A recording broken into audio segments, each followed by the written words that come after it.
It began with whispers, soft, barely audible voices that crawled into James's ears in the dead of night. At first, he thought it was just stress. The long work hours, the recent breakup, the isolation, it all added up. But the whispers didn't stop. They grew louder, sharper, more personal. James Holloway, 32, had always considered himself rational. He didn't believe in ghosts, demons, or anything that couldn't be explained by science or logic. But now, as he sat alone in his dim apartment, he wasn't so sure. He'd wake up in the middle of the night, drenched in sweat, hearing footsteps in his hallway. But when he checked, no one was there. Doors he had locked would creak open. His television would turn on by itself, flickering static like a dying heartbeat. The voice started speaking to him clearly after the third week. "You're not alone, James." It didn't sound like his own voice nor anyone he knew. It was deep, echoing, layered with something ancient. He tried to ignore it. Visited a doctor. Got sleeping pills. But sleep was a dangerous place now. Dreams twisted into black corridors where figures watched him from the shadows. One dream, in particular, shook him deeply. He stood in front of a mirror and his reflection smiled. Even though he hadn't. On a stormy night, James sat hunched at his desk, attempting to journal his thoughts. Maybe writing it out would help. "I think there's someone else inside my head." He paused, staring at the sentence. Then, slowly, his own hand moved without his permission.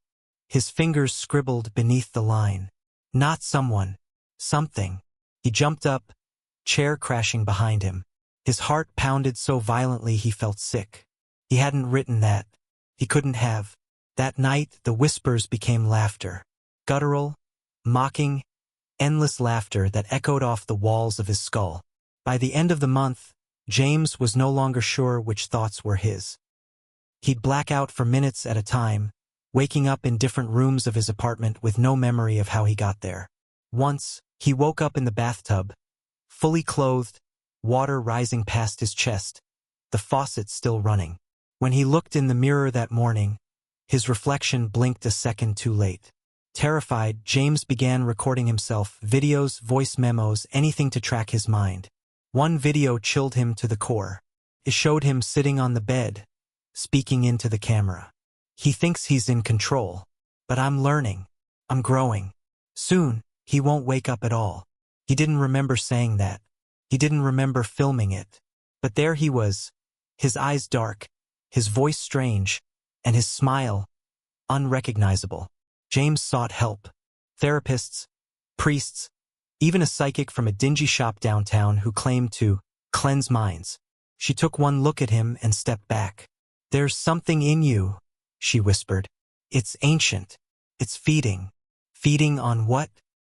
James asked, already knowing the answer. "On you." The entity, whatever it was, had grown stronger. Now it whispered not only to James, but through him. He'd catch himself speaking in the voice, gravelly, broken, not his own. And sometimes he enjoyed it.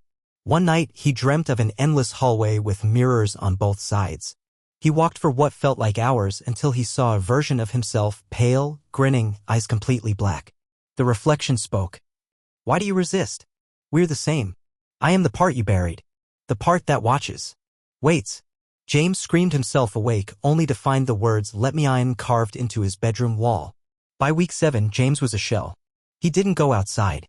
He didn't eat much. His eyes were sunken, lips dry. But worse, he had stopped fighting. The entity now controlled hours at a time.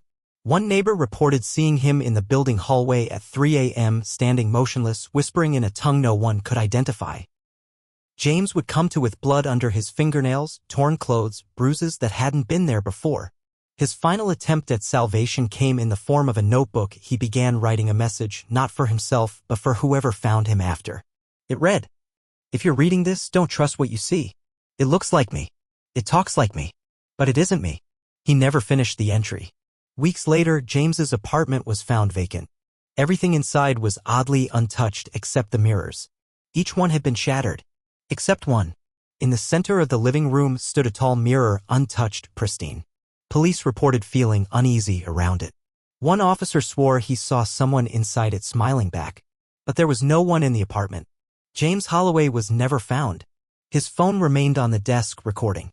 The final voice memo, only 8 seconds long, was chilling. "I'm still here. But I'm not the one in control anymore. Then silence, followed by faint laughter.